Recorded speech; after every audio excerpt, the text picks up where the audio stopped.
said, it's data. It's a tool to allow you to then make a decision.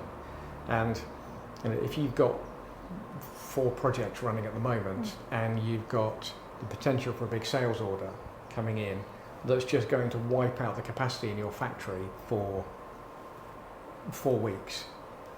And by your factory, it could be a factory making widgets, or it could be a factory producing, doing consulting services. It's still a factory, it's just doing different things. But how do you plan all your projects together? How do you make sure that you're not burning your people out in the middle? How do you make sure that you've got capacity to do the right things the right way and still have high client satisfaction? That tends to be the bit that's forgotten.